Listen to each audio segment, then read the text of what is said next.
Thank you all so very much. Rabbi Leon Morris, I'm so grateful for your very meaningful and kind words. When I think of you, I think of a story in Pirkei Avot, chapters of the ancestors, a story that I studied at Pardes with Leah Rosa, my beloved teacher. Rabbi Yochanan ben Zakkai asked his disciples what the most important quality is. Their answers include perceptiveness, being a good neighbor, anticipating the future. Rabbi Elazar ben Arach says, a good heart, lev tov.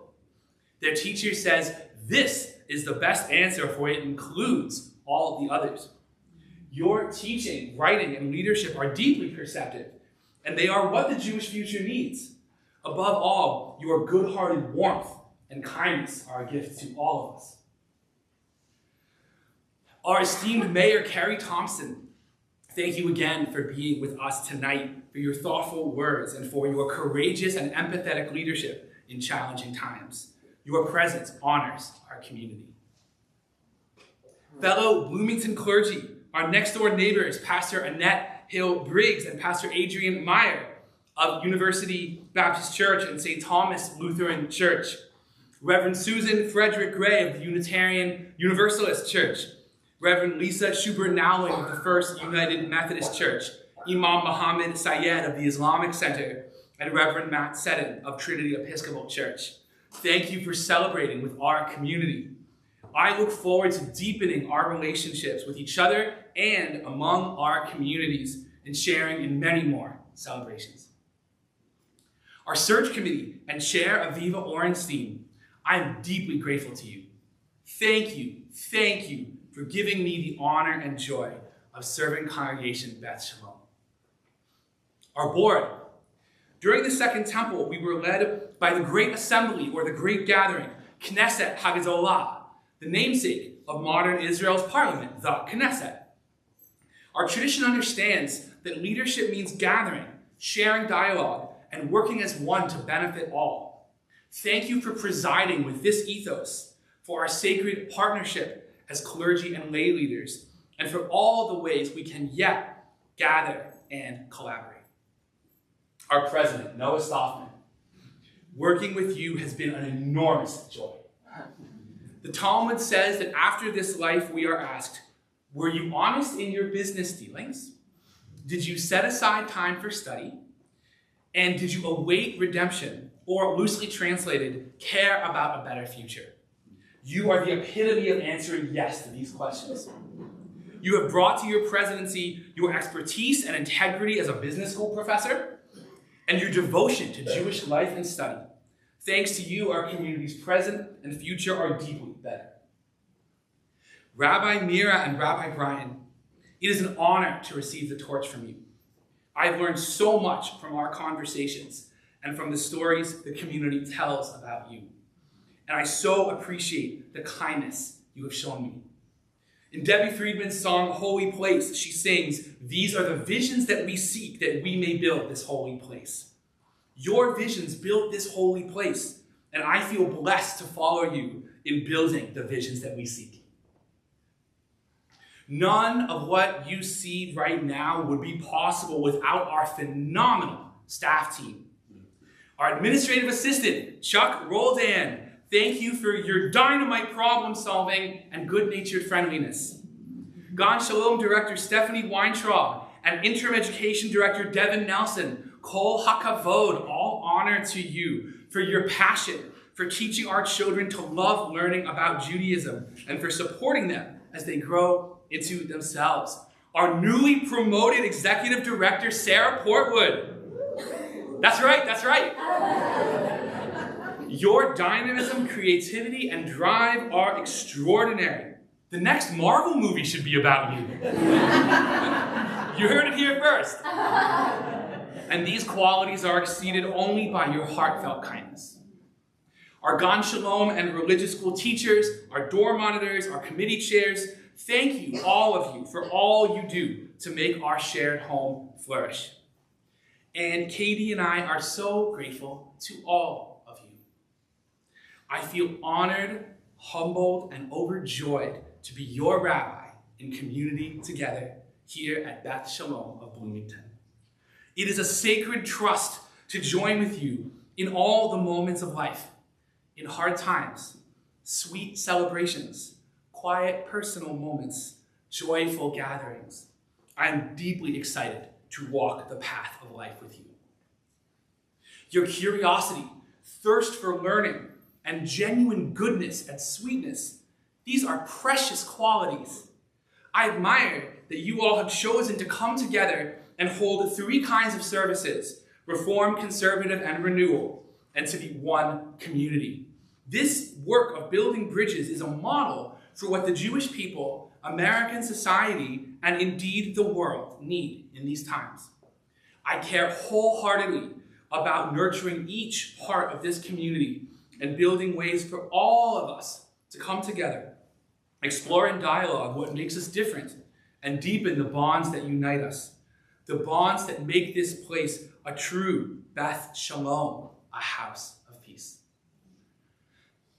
I would now like to share some words about what we have been building together these past 10 months and what we can continue to build together. We are in the book of Vayikra, Leviticus, in our Parshiot Torah portions. The book's Hebrew name and first word, Vayikra, means, and the divine called to Moses. This verse evokes the call of all that is vaster than we are, the call of infinite justice, renewal, and love, the call of the divine presence, according to what this means for each of us. In Vayikra, we encounter classic mitzvot, celebrating Shabbat, as we are now, having honest scales and weights in the marketplace, and the great mitzvot, love your fellow as yourself, and the ger, stranger or migrant, who resides with you, you shall love him as yourself, for you were migrants in the land of Egypt. All these mitzvot, indeed all of Jewish tradition, flow from this sense of the divine call. Sensing this call in Jewish texts connects us with divine uplift and joy. Rashi, the celebrated Torah commentator of 11th century France, writes that the word Vayikra and the divine called is language of fondness. Fondness in Hebrew is chibah, from the same root as chabibi, my buddy, in Arabic or Israeli slang. The divine presence is infinite, yet we can find closeness and intimacy with the divine through sensing it here among us, calling to us. Sensing God's call is not something that happened just once. Moses encounters the divine call not just at Mount Sinai, but also at the tent of meeting, which the people bring with them from the foot of Sinai throughout their years in the wilderness, and where Moses goes to receive God's guidance. The modern Torah commentator Tamara Khan Ashkenazi, writing in the Torah, a women's commentary, which she co-edited, observes, the portable tent replaces Mount Sinai as the source from which divine messages come. The divine call is present not at one mountaintop alone, but throughout our journeys, any time we attune our spirits to sensing it. This tradition of sensing God's call comes down to us in Judaism's celebration of studying together. As Moses sensed the divine through words, so can we.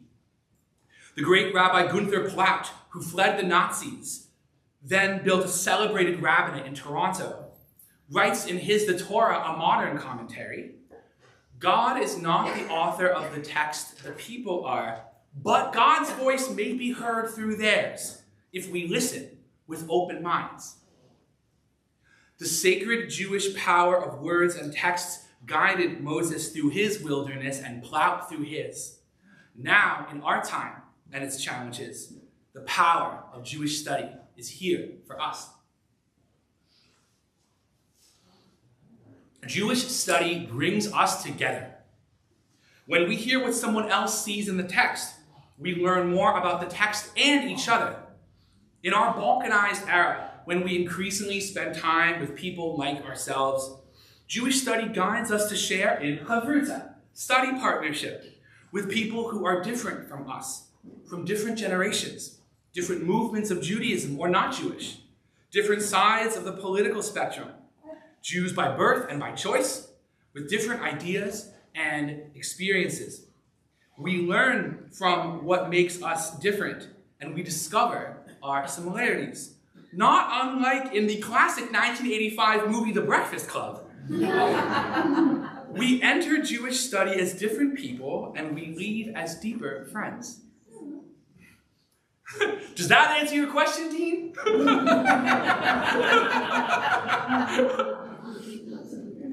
Jewish study can light us up emotionally because it is a joy to discover new ideas and realizations together.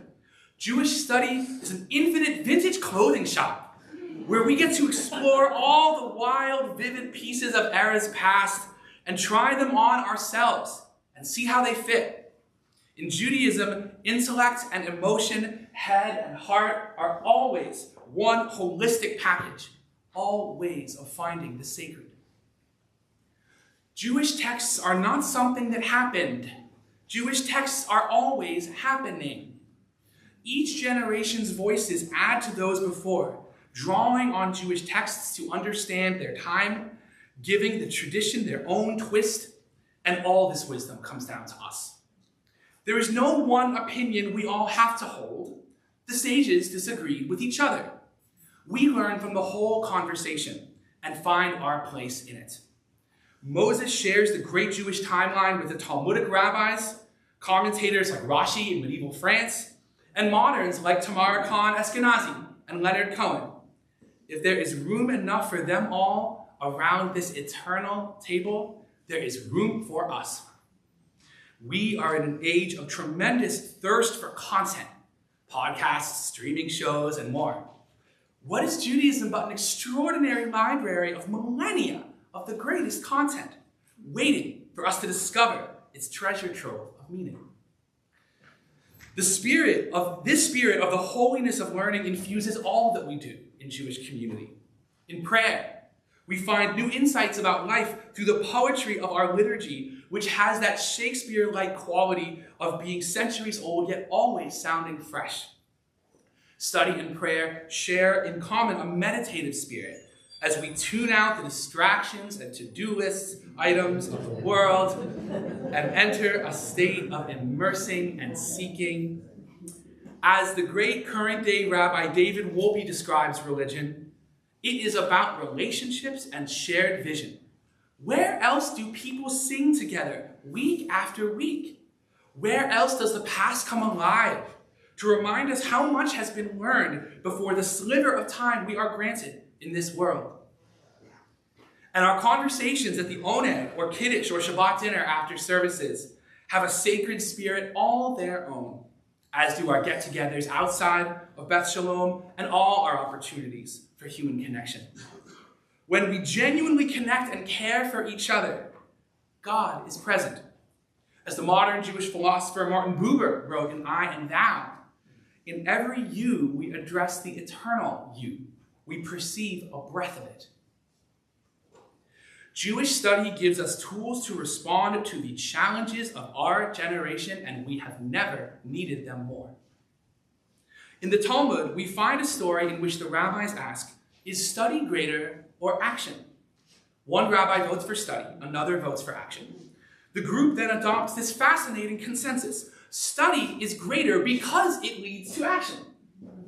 What the rabbis are saying in this beautiful puzzle is that through study, we find the guidance we need for taking action. Through study, we see what has gone wrong in the past, what signs to watch for, and what responses create change for the better. We may have different opinions about what we should do. That is a good thing, because challenges have many sides, and we are each different, and we understand issues in different ways. For this reason, the rabbis celebrated the value of a dispute for the sake of heaven, machloket l'shem shamayim. Loosely translated, different opinions for the sake of all that is vaster than we are, for greater justice, truth, and love. Through machloket l'shem shamayim, we can hone our ideas, and the dialogue can unite us. And study illuminates what is at stake in our dilemmas, igniting us to feel what Dr. King called the fierce urgency of now. For one example of study leading to action, the mitzvah we mentioned earlier tonight, honest scales, honest weights in the marketplace, shall you have, is inscribed on the wall of the Israeli Supreme Court, where I used to work during my first career in law and politics. The court affirms through this inscription that these ancient words demand our contemplation and spur the court's action. Similarly, in the great mitzvah, the ger, stranger or migrant, who resides with you, you shall love him as yourself, for you were migrants in the land of Egypt. We find in miniature the whole Exodus story and a call for what this story means we must do. We are living in times of growing callousness. Judaism shows us stories of people's lives, in this case, our ancestors' lives, that prompt us to feel empathy for others. This empathy and wisdom can guide us as we respond to our moment. Study can offer us healing and resilience. When we face dilemmas, Jewish texts bring us voices of those who have faced similar dilemmas before, affirming that we are not alone. Our ancestors walk our journey with us, and their wisdom is here to support us. In our classic stories' characters, we see ourselves. Their lives reveal truths about ours. Their struggles validate ours. If they found a path to redemption, so can we. This affirmation through words is deeply Jewish and deeply universal.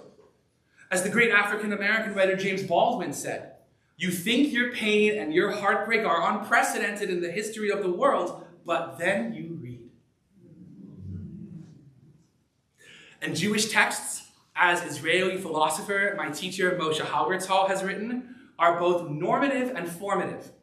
Normative, they show us what to do. Formative, they make us who we are. Study renews in us the well springs of our identity. It gives us the unique joy of home. In these qualities of Jewish study and all of Jewish living, affirmation, guidance, togetherness, and delight, we can sense God's presence in our world, again, according to how we each understand this. Lastly, Jewish life belongs to all who seek. Judaism believes we all stood together at Sinai. Each of us is unique, so engaging in Judaism looks different for each of us. The Talmudic rabbis celebrated this. They said there are 70 faces to the Torah, shivim panim la Torah, so we can each find ours.